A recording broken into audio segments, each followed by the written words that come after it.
But Pakistan now, where members of Tehreek-e-Labak Pakistan are holding what they call Al-Aqsa Million March in support of Palestine. Thousands of the party's supporters are gathering in Islamabad. Its leaders have condemned what they describe as genocide being committed in Gaza. They're demanding Israel be declared a terrorist state. Well, Kamal Haider is at the rally in Islamabad. And what's happening with the protests now? How many people have turned out so far?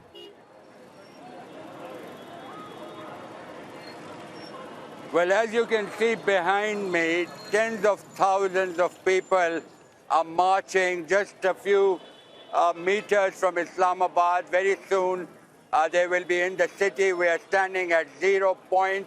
Emotions are running high.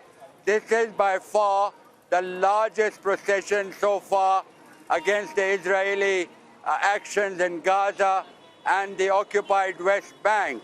Now, we've been speaking to a lot of people here who say that the governments must do more.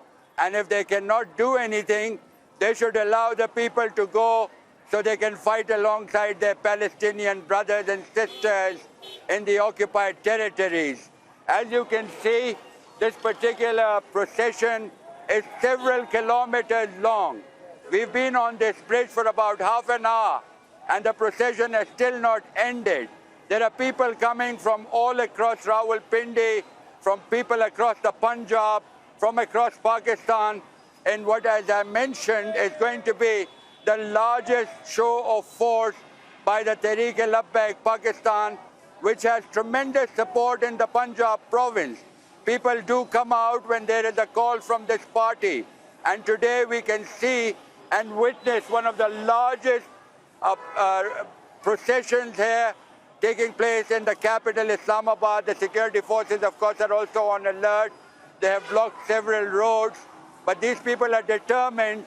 They're going to go into Islamabad and they're going to make that protest being felt, and also for people to see that the people of Pakistan totally reject the Israeli genocide in Gaza and also on the West Bank.